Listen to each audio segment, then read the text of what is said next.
Cayman? That's exciting. Yes, Patrick. Yeah. Immortality is one of many games that were featured at this year's Game Awards that were the last Thursday as of release. Cayman, you and I and John, if he's in the chat, we haven't seen him in the chat yet, but if he's in the chat, a few weeks ago, we made some predictions of who was going to win all the various Game Awards. I've done the impossible. I've gone back. I've gotten all of our predictions, put them together, compiled them. We're going to go through, we're going to talk about the winners and reveal who got the most points, who got the most things right. Cayman, what do you think? Any predictions on the prediction results? I honestly, I want to say that I won, but I don't know that. So Well, we're going to find out. So the way we'll do this, we'll just go through, read the category, read the winner. And if we want to talk about the winner at all, we can. If not, we move on. How does that sound? Sounds fantastic. First award, Best Adaptation, went to the Netflix series Arcane, which everyone on the panel predicted. So that was 1 point for us all, which I think was the easy answer. If it wasn't that, it was going to be Uncharted, right, Cayman? Soundbite that shit. Soundbite it. Most anticipated game, Legend of Zelda Tears of the Kingdom. Tears. Again, all of us said that, which again, like, come on. Easy. Which did they say? Honestly, I should have listened when they said the title. What did they say? Did you listen? I did. I as Jeff Keighley said it, I was like, oh yeah, we still don't know if it's Tears or Tears. He said Tears. Okay, so it is Tears. Well, I don't know. I mean, maybe Jeff Keighley just assumes. Know. Reggie was in the audience, but Reggie doesn't work for Nintendo anymore. Reggie wasn't giving Bowser was in the audience though, and he didn't either say yes or no to the question if he said it right. So we don't know. Next up after that, so far we've gotten everything right.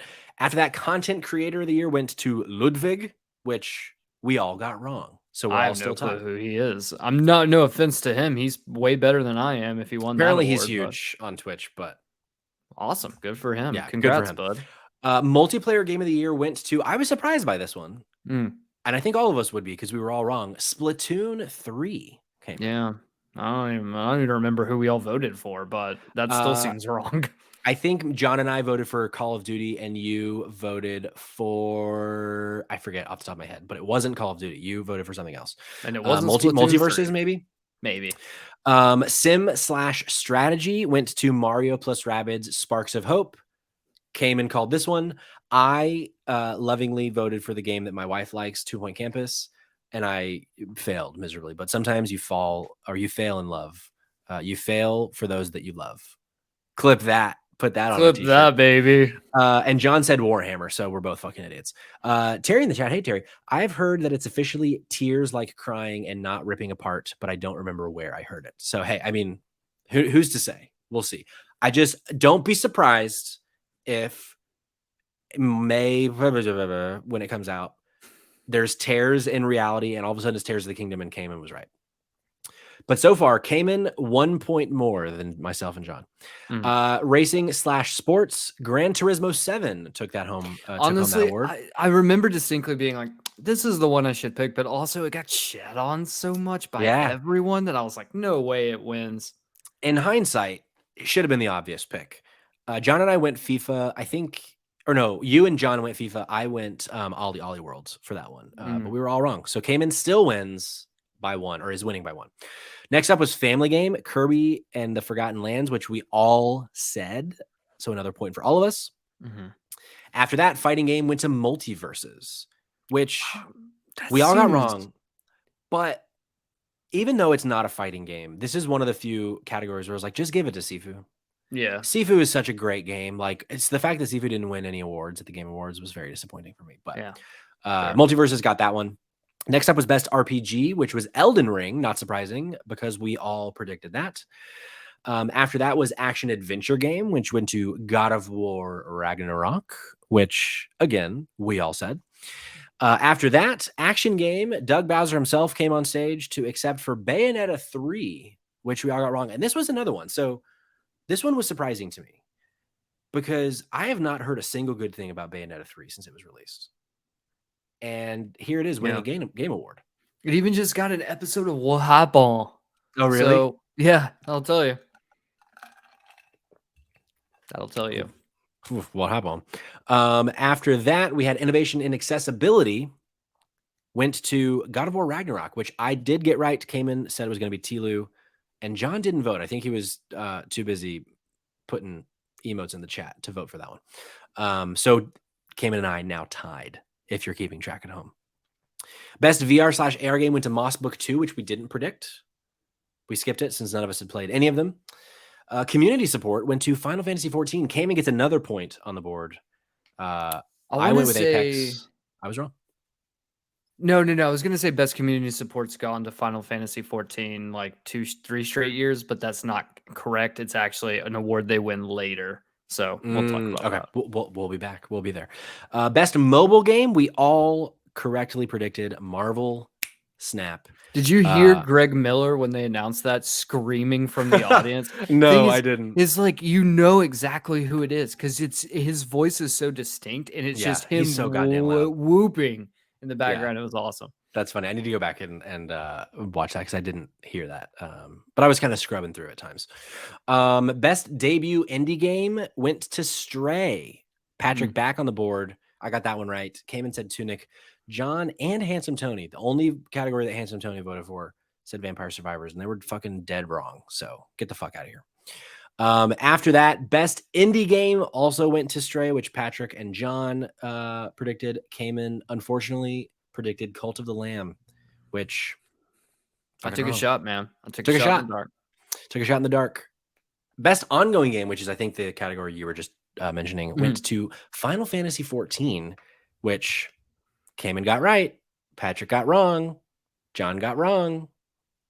So Cayman starting to pull ahead here a little bit. Games for Impact went to As Dusk Falls, which I got right, Cayman got wrong. But like, this category is weird.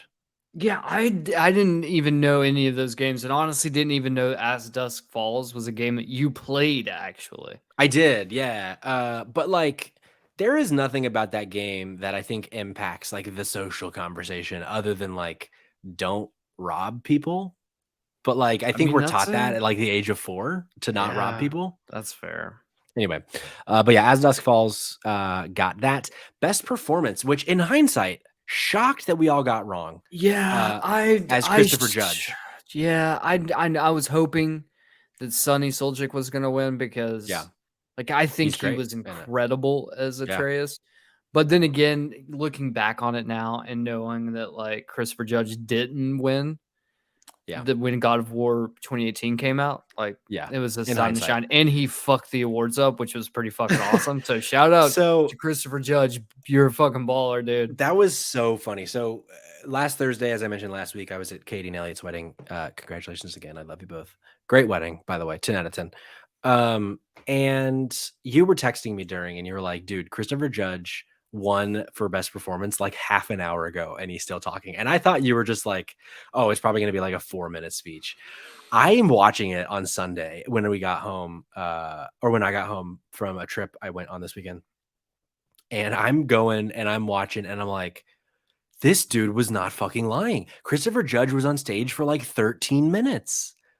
And like half of that time was complete silence of him like searching for words. He would like say something and then pause for like 15 seconds and then say another thing. And there were like 3 or 4 times where the audience reacted as if, because it sounded like, oh yeah, great line to end your speech. And then he kept fucking going. You know, here's my thing is like, this the Game Awards, just like any awards, it's all pomp and circumstance, right? Yeah. So the fact that Christopher Judge gets up there with the very first award they give out in the main show, a majority of these that we've already covered were announced during the pre-show awards, which is stupid that it happens, whatever. And this motherfucker steps up on stage, drops in, I'm not even kidding when I say this, a 9.5 minute long award speech. It was half of him just being like, they played him off stage. And by the time it was done, I was like, because halfway through, I was like, I'm starting to feel real awkward right now. Like this is continuing to go. But then by the time we hit like the 9-minute mark, I was like, honestly, dude, keep going. Yeah. Just shut this whole Just fucking thing down. Who fucking gives keep a flying going. fuck? But because that's the thing, like when he was saying things, I thought what he was saying was really captivating. It Yeah. just in between him saying things, he would pause for 2 minutes. Uh, it also Best was way to do funny. his speech. I know, right? Right afterward, because there was this thing going on during the Game Awards. Every minute, Valve was giving away a Steam Deck, and Jeff Keighley comes on stage. He's like, "Well, I forget the exact wording, but he made a comment about how they're giving away a lot more Steam Decks than they thought." And then I will say he kept making jokes about it all night, and I was like, "Poor Christopher Judge. Like, leave him alone. Like, we don't need to Fuck you, keep picking Jeff on him." Keighley. Yeah, what What a do you? dick. You only show up once a year to do this awards. Get out of here, bro. Also, tickets for next year. Just Yeah, hit yeah. me up. If we could get a couple of those, please, that'd be great. So let's see, where were we? Christopher Judge. Yeah. So right. So we were all wrong on that. Next up was best audio design, which was God of War Ragnarok, which Cayman got right. So another point for Cayman. After that was score for God of War Ragnarok, which you and I got correct, and John unfortunately said A Plague Tale Requiem. Fucking I mean, it was a good idiot. score. Just No, it's Bear probably McCreary's score was just outrageous. yeah. After that was art direction, which this is one of those ones like in hindsight, I'm like, really? I didn't say Elden Ring, like knowing how, but you did, and you got the point. So I'm noticing a trend, Cayman. You're pulling ahead late here. Yeah, I said Stray, and John said Scorn. Which if Scorn won, I would have fucking quit this podcast. After that was best narrative, which we all said would be God of War Ragnarok. And then the next two biggins came in. Elden Ring, which I was shocked that I got this right for best game direction. And you said God of War Ragnarok, and then John said Stray. But then the big one of the night, Elden Ring wins Game of the Year, which you predicted, and I said would be God of War Ragnarok. So you texted me and you were like, I told you. And I really remembered you saying God of War for both. I thought we both said God of War for both, but I was fucking wrong. And with that, the final tally came in. John, he didn't participate the whole time, but he got a respectable 8 points, 8 correct predictions. I had 13 and you had 14. So reigning champ of the Game Awards. Champ, dumpster boy, Cayman Darty. 2 years running. 2 years I do running. want to point out, it's very important to point out that I literally platinumed Elden Ring 100% out of spite. I beat Elden Ring out of spite. I got the platinum just to be like, hey, you fucking nerds, a normie like me can platinum this game. Eat my butt. Eat it. I mean, I don't know what else to say. Also, Flute Guy, like if you skip everything from the Game Awards, which totally fine, I probably would do the same outside of just some of the trailers because it was a very boring show for a good portion. It was just very much lost all momentum by like an hour mark into it. Watch the orchestra play for the Game of the Year. Oh man. One, it's always incredible and it's worth like paying tribute. These people put in a lot of time and energy and like put on an incredible performance. However, this year's different. This year we have Flute Guy.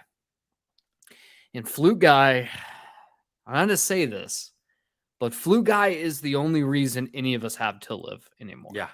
Once he's done, he retires, then we all kill ourselves. Again, like Cayman texting me during the Game Awards, like there's this fucking guy on the flute and he's incredible.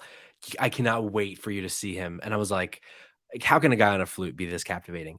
I'm watching, which like you kind of mentioned, the Game of the Year or the Game Awards orchestra playing for the Game of the Year award is always so fucking hype. Like it is awesome listening to like the full orchestra playing all of the themes and like the way they kind of like connect them. And it's always so good. But this year was different.